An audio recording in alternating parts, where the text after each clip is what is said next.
Assalamu alaikum student. That's the week 6 and third and last video.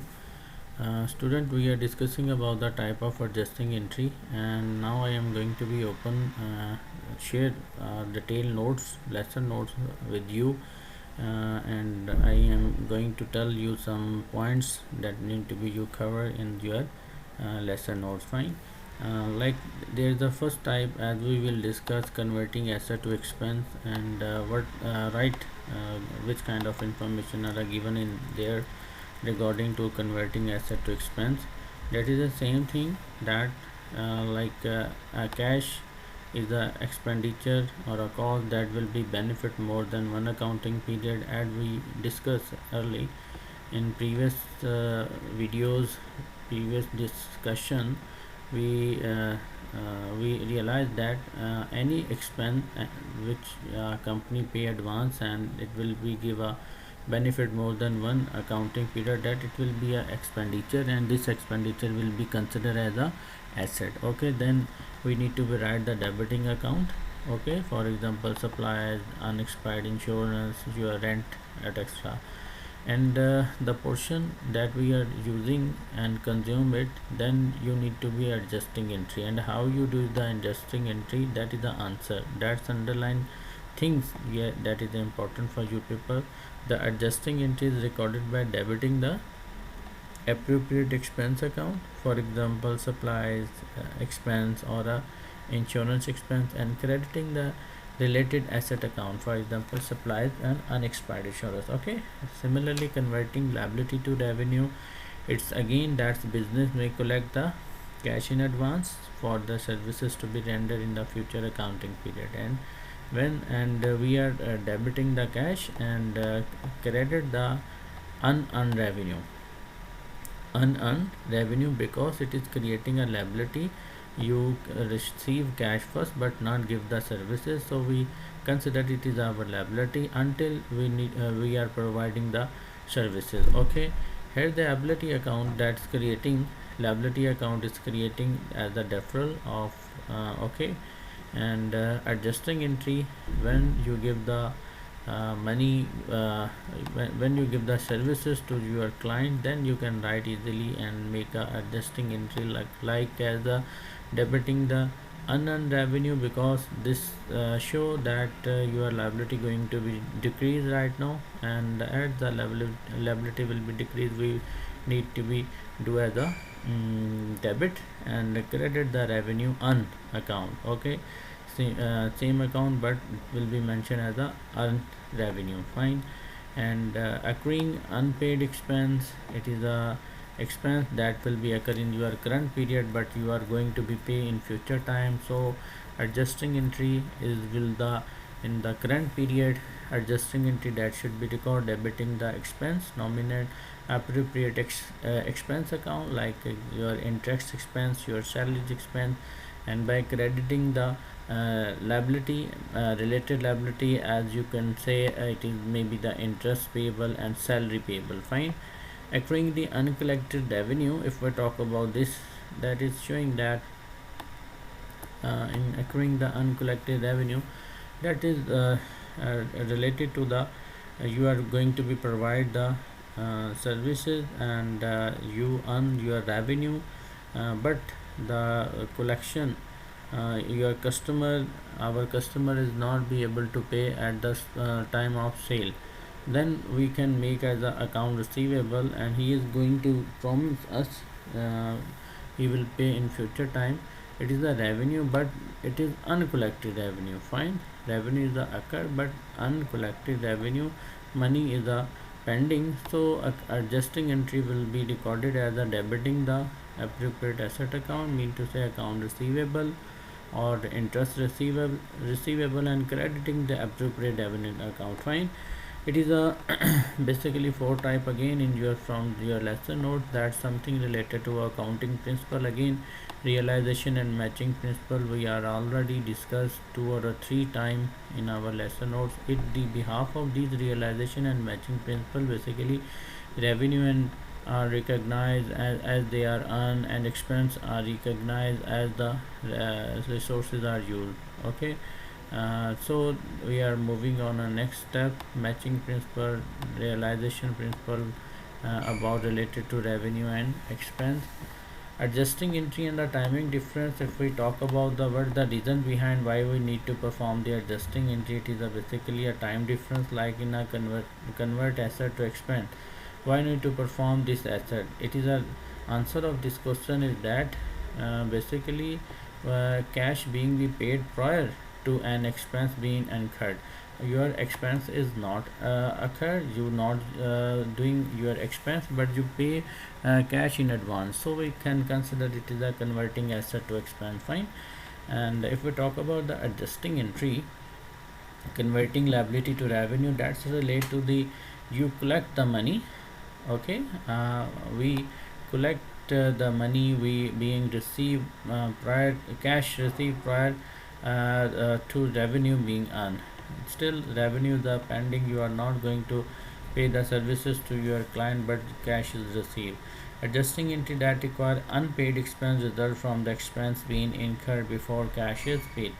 Adjusting entry that is accrue uncollected revenue result from revenue being earned before cash is received. Fine. These all are basically some transaction differences, time differences that we need to be perform the adjusting entry. Fine class. Now I'm in detail we are going to be discuss the converting asset to expense. Converting asset to expense, that is a similar thing that should be related to your when business make expenditure that will be benefit more than one accounting period. Okay, we can say it is our asset and expenditure, same logic, but one thing more that I want to share regarding to this detail notes. When your asset and it will be asset, your expense is first you pay the cash and your expense will be make a your expense will be your asset. Okay, with the appropriate account sometime we not be allowed to use word expense. Okay, then what we do, we will use the prepaid expense. Okay, we will can use the prepaid account, like in similarly in your previous example we write the I guess we use the example of a rent. Okay, you write the rent, office rent, remember, office rent. But when I will pay the cash advance, then I will write the prepaid office rent. Okay, prepaid office rent. Word advance is not a suitable, but we will use the prepaid advance rent. Okay, prepaid office rent, it will be a asset. Now, right now prepaid rent, you can normally use the prepaid rent. It is a as a asset name. Okay, it is a name of a asset. Prepaid insurance, prepaid rent, prepaid supplies, it's the name of that's basically showing that you are it is an expense but you pay in advance, and right now it become a asset. Okay, after that simply thing that we already discussed, where prepaid expense, in a summary, prepaid expense are a asset, and they become expense only as the good and services are used up. Fine. It is a prepaid rent, but we will use it and the whole portion and the overall some portion of the asset, then simply we will be report it as a expense, and because we use this amount, it will be a concept of converting asset to expense. Okay, now that's a same example there that we you discussed, like as a shop supplies. It is an example of a shop supply, like when we purchase the company purchase a shop supply, then we can write simply shop supply, the debit cash or account payable will be credited. But like their transaction, adjusting entry of 31st December. Okay, balance sheet, balance in overnight shop supply account is 1800 November month. At the end of November, approximately 1200 of shop supplies remain on hand in 31. What is the difference between, mean to say in the start of December or end of November? 1800 shop supplies on hand, but the end of December it will be a 1200. What is the difference now? 1200 on hand. You have on hand. it means 600. Where beyond the 600 supply, 600 basically the supply that we will be used in this December month. Okay, now you finally realize it that 600 supplies are used in December month. Now you can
mobile 50,000 mobile I purchased. Okay, but what will be happen after a 2 or 3 years, after a 2 years later? Is it a 50,000? Is it a 1 lakh? Price of a bike will be 1 lakh? No, because reason is that we are using it and their economic value behalf of the use are decreasing. Okay, in accounting, when we are going to be acquire our fixed asset, then thing is that it is not a their shape or size will be changed, but that economic value of these assets are going to be reduced. So we after 2 and 3 years, if we say I purchase a 100,000 1 lakh, I purchase a asset of a 1 lakh. Okay, after 2 or 3 years its price is a 40,000 and a 20,000. I want to change it and I want to sold in a market. That time its price, market price is a 20,000. Just then the 80,000 gap. What is this? It will be considered as a loss and show the loss and expense in my income statement as a creating a huge difference. So in accounting we are basically using the depreciation concept, that you are getting a benefit of your different assets. Okay, you use your assets. Okay, it is a depreciable asset. Now we can make a calculation. You can example of depreciable asset including building, all equipment, furniture, fishes, and a roll track. Land will not be a depreciable, but because it is basically related to your not unlimited useful life. Okay, it is a unlimited useful life, but in a depreciation concept you need to be realized about the each asset that have a useful life. You can create a give a benefit of a 203 month, 4 month, 5 month. Okay, now I'm going to be give you an example. Then again I will properly define this depreciation concept. Fine, just wait.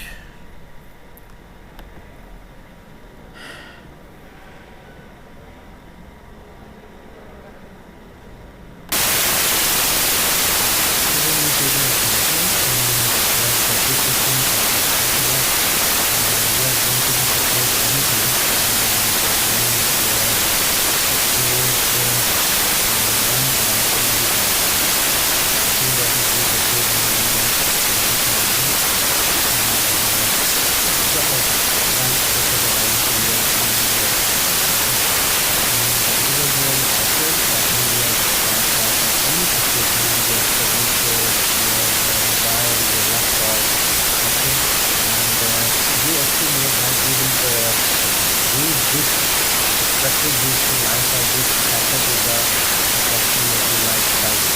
Okay, it means that is a 5 year life of this asset, and we can do within a benefit of this thing this asset for the whole 5 years, fine. And the how much benefit you will get on a 1 year. Yes, student, that's the 100,000 depreciation asset, right? And consider we will use it for the 5 years, and how much it will be give a benefit for each year. Okay, now you can see that from the side, and that's approximately 20,000 is the first year we can okay, this is the basically 1 year benefit we can get from this asset. And if you want to calculate it on a monthly basis, this 20,000 will be divided on 12, okay, per month, then we will also give the per month we can calculate. This is the depreciation expense we need to do. Now we the benefit, that is the 20,000 per year, will be considered as a benefit, but we will convert this into our expense. Once we can get a benefit from asset 20,000 of this year, then we will reduce automatically this 20,000 from the value of the asset, and we can calculate the book value of the asset for the next year 100,000 minus 20,000. Okay, this is the depreciation concept. Now if we want to change this after a period of 2 years, then we need to be calculate automatically book value, and we will depend on left that. Now I'm going to be define the proper definition what we do in this process. That's the depreciation, that is basically systematically allocating the cost of your depreciated asset to the school. Again, that's the benefit because you can get for one or more months, more years, and this benefit will be converted into systematically allocating the cost of depreciated asset to school over an asset base of time. So the depreciation is not an automatic order of minimum asset as a market value. It is a just reducing value that we are getting the benefit to use of these assets.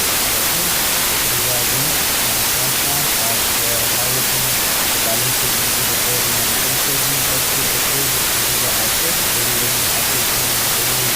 This is the asset, but as you use according to the useful life, you are going to be convert this as a depreciation expense. Okay, now I come on an example, like it is a formula that we calculate the depreciation expense, cost of asset up to the this useful life. You know, and get a value of 100,000 divided by 5, and just from this use this formula, cost of asset divided by estimated useful life. Fine. This is all about the depreciation. And now we should get into example like depreciation of overnight building asset. 36,000 we purchase a building, remember, and that is the old building, and we estimate it is a life is a 20 years. Fine. Therefore the building monthly depreciation is 2. Now we need to be calculate the monthly depreciation. Then how we can calculate 30,000, that is the cost, divided by monthly 20 multiply 12, 246. Fine. It is a total 150.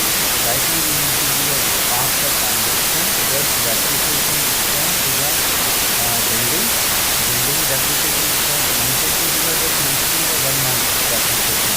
The cumulative depreciation of building is a 150. Fine. It is a calculation, and how we can calculate it. And if we want to report after a 1 year, what will be the depreciation, after the depreciation, what will be the net value of your this asset, we can easily calculate it like the 11 months, because we purchase in a January, so we will not include the building. Fine. 11 months 150 multiply 11 is 350. Okay, building total cost is at 646,000, and we are going to let's say cumulative depreciation is 150, and the total is a 34,350 that we will be reporting in your balance sheet. After a 1 year, your building price is not a 36,000. Okay, we will report in 34,350. Fine. This is there is another example of student equipment. Now click there, that's the book value. We use book value is equal to cost of asset 36,000 minus plus 1650. Fine. Is 34,350. What is the we calculate the book value. And now I'm going to be say this because by the time the example we can go yourself.